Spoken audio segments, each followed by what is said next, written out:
ছাব্বিশের বিধানসভা ভোট দুয়ারে কড়া নাড়ছে। বাংলার প্রতিটি রাজনৈতিক দল তাদের ঘুঁটি সাজাতে এখন থেকেই ময়দানে নেমে পড়েছে। রাজ্যের শাসক দল তৃণমূল পুনরায় ক্ষমতায় ফিরে আসতে মরিয়া চেষ্টা চালাচ্ছে। দলের সুপ্রিমো মমতা ব্যানার্জি দলীয় কর্মীদের বারবার সংযত হয়ে কথা বলার এবং দলীয় শৃঙ্খলা বজায় রাখার কথা বলছেন।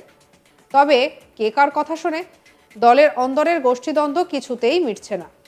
দলেরই বিধায়কের বিরুদ্ধে উন্নয়নে বাধা দেওয়ার অভিযোগে ইতিমধ্যেই পঞ্চায়েত সমিতির সভাপতির বিরুদ্ধে এই অভিযোগ সামনে আসছে, যা ঘিরে জোর জল্পনা শুরু হয়েছে। ভোটের আগে ফের প্রকাশ এসেছে শাসক দলের গোষ্ঠীদ্বন্দ্ব। পূর্ব বর্ধমানের আয়ুষগ্রামের বিধায়ক অবেদানন্দ থান্ডারের বিরুদ্ধে উন্নয়নের বাধা সহ একাধিক অভিযোগে সোচ্চার হলেন তারই দলের আয়ুষগ্রাম ২ নম্বর পঞ্চায়েত সমিতি সভাপতি মমতা বারুই। তখন মঞ্চে উপস্থিত আয়ুষগ্রাম ২ নম্বর ব্লক তৃণমূল কংগ্রেসের সভাপতি শেখ আব্দুল লালন সহ অন্যান্য নেতাকর্মীরা। বুধবার সন্ধ্যায় ভালকি অঞ্চল তৃণমূল কংগ্রেসের পক্ষ থেকে একটি প্রতিবাদ সভা এবং একটি যোগদান মেলার আয়োজন করা হয়। আর এই মঞ্চে বক্তব্য রাখতে গিয়ে মমতা বারুইয়ের অভিযোগ, বেশ কিছু জায়গায় সোলার লাইট পাওয়ার কথা থাকলেও একটিও সোলার লাইট আয়ুষগ্রাম ২ নম্বর ব্লককে না দিয়ে সবই আয়ুষগ্রাম ১ নম্বর ব্লককে দেওয়া হয়েছে। আর তার আরও অভিযোগ, বিধায়ককে কোনোদিনও আয়ুষগ্রাম ২ নম্বর ব্লকে দেখাই যায় না। তিনি কোনো খোঁজ খবরও নেন না। এমনকি তিনি যখন দুষ্কৃতীদের দ্বারা আক্রান্ত হন তখনও কোনো খোঁজ খবর নেয়নি তার দলের বিধায়ক। কিছুদিন আগে বাড়ির কাছেই নাকি তৃণমূল আশ্রিত দুষ্কৃতীদের দ্বারা আক্রান্ত হয়েছিলেন মমতা বারুই। তাকে জাতপাত তুলে অপমান করার পাশাপাশি মারধরও করা হয়েছিল বলে অভিযোগ।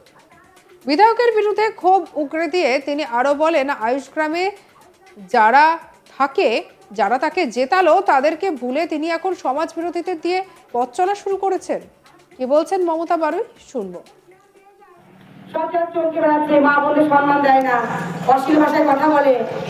আজকে আমি যে সভাপতি, এখানকার নেতৃত্ব, সে আজকে দিল্লিতে, কোথায় কলকাতাতে, কোথায় বর্ধমানে কাগজ লিখে পাঠাচ্ছে।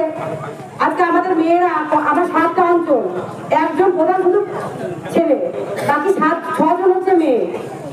আর যখন আমরা থাকি আমাদেরকে মেয়ে পাচারকারী বলছে, মেয়েদের থেকে মিটিং করছি, কাজ করছি, যখন তখন আমাদেরকে মেয়ে পাচারকারী বলছে।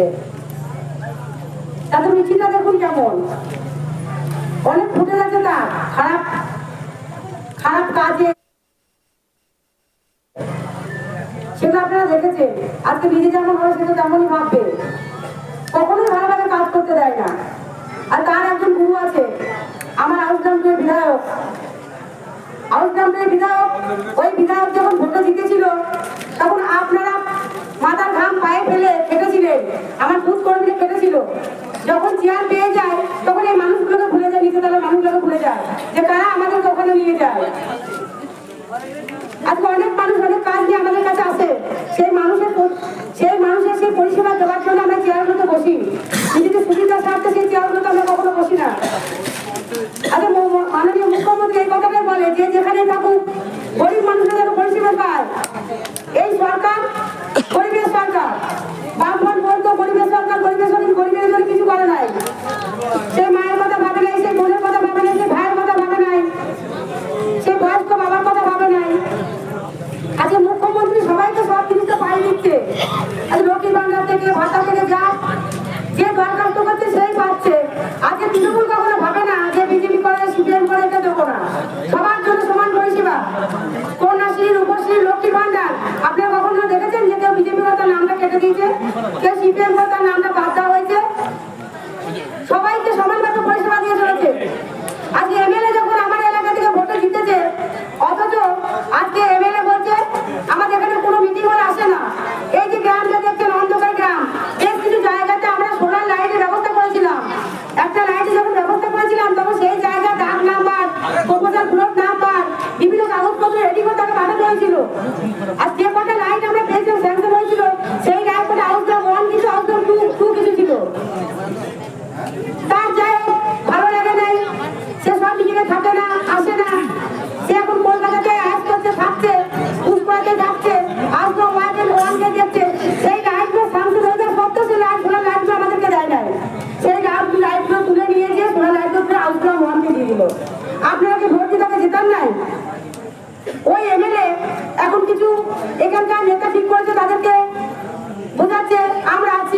আমরা থাকবো? বলুন তো, সভাপতি আমি ব্লক সভাপতির পদকে আমি চলি, ব্লক সভাপতি আমাকে পার্টি আমাদেরকে সেই জায়গাটা করে দেয়, প্রধানকে আজকে অঞ্চল সভাপতিকে যারা যে জায়গায় আছে উত্তর নেতৃত্বরা যারা জায়গা করে দেয়।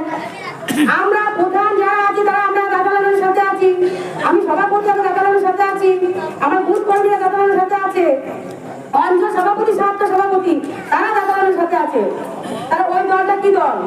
তারা কখনো বলে তৃণমূল, কখনো বলে বিজেপি, কখনো বলে আমরা সিপিএম। এই প্রসঙ্গে তৃণমূলের জেলা মুখপাত্র প্রসেনজিৎ দাস বলেন, দলের বিরুদ্ধে যদি মমতা বারোই কিছু বলে থাকেন তাহলে তার বিরুদ্ধে ব্যবস্থা নেওয়া হবে। কি বলছেন তৃণমূলের জেলা মুখপাত্র প্রসেনজিৎ দাস, শুনবো। না, আমাদের কোনো গোষ্ঠীদ্বন্দ্ব নেই। আর আপনারা বলছেন আমরা খোঁজখবর নিয়ে দেখব উনি কি বলেছেন, কারণ উন্নয়ন নিয়ে যে কথাবার্তা হয়েছে শুনেছি, সেটা বিধায়কের কোনো দোষ নেই। তার কারণ বিধায়ক সেখানে যথেষ্ট কাজ করছেন এবং বিধায়ক ব্লক সভাপতি সকলে ঐক্যবদ্ধভাবে কাজ করে হাউসগ্রামে, এবং আমাদের দল ঐক্যবদ্ধ আছে। এবারে উনি কি বলেছেন না বলেছেন আমরা খোঁজখবর নেব। যদি দেখি দল বিরোধী কোনো কথাবার্তা বলেছেন, নিশ্চয়ই দলের পক্ষ থেকে আমরা ব্যবস্থা নেব, কারণ দলের ঊর্ধ্বে কেউ নয়। কারণ সে যত বড়ই নেতা হোক দলের ঊর্ধ্বে নয়। সে যদি দলের বিরুদ্ধে কোনো কথা বলে থাকে নিশ্চয়ই দল তার ব্যবস্থা নেবে। আর তার যদি কিছু বলার থাকে সে দলের কাছে বলতে পারে, সে সংবাদ মাধ্যমে এ ধরনের কথা বলতে পারে। হ্যাঁ, উনি বলতে পারেন না প্রকাশ্য মঞ্চে, উনি দলের কাছে বলতে পারেন। তবে আমি জানি না, খোঁজখবর নিয়ে দেখে আমরা নিশ্চয়ই তার বিরুদ্ধে ব্যবস্থা নেব যদি অন্যায় করে থাকে। তৃণমূল বলছে ঐক্যবদ্ধভাবে কাজ হচ্ছে, ঐক্যবদ্ধভাবে কাজ হলে পঞ্চায়েত সমিতির সভাপতিকে ওপেন মঞ্চে এরকম মন্তব্য করতে হলো কেন? দেখুন, কে কোথায় কি বলে ফেলবে সেটা তো জানি না। আমরা খোঁজখবর নিয়ে দেখে যদি বুঝতে পারি যে উনি কোনো ভুল করেছেন, নিশ্চয়ই দল তাকে শুধরানোর চেষ্টা করবে। তাহলে ঐক্যের কি কোথাও একটা ঘাটতি রয়েছে? না, কোথাও ঐক্যের ঘাটতি নেই। ওই বিধানসভা থেকে জেলা পরিষদ পঞ্চায়েতে আমরা জিতেছি এবং আগামী দিনে আবার সব আসনে আমরা জিতব। ব্লক সভাপতি লালনের সাথে বিধায়ক অভয়ানন্দ ঠান্ডারের একটা ঠান্ডা লড়াই দীর্ঘদিন ধরে দেখা যাচ্ছে। আপনারা দেখতে পাচ্ছেন আমাদের কাছে কোনো লড়াই নেই, কারণ বিধায়ক এবং লালন দুজনে একসাথে চলে, এবং আজকে সকালেও বিধায়কের সাথে আমার অনেকক্ষণ কথা হয়েছে এই ব্যাপারটা নিয়ে।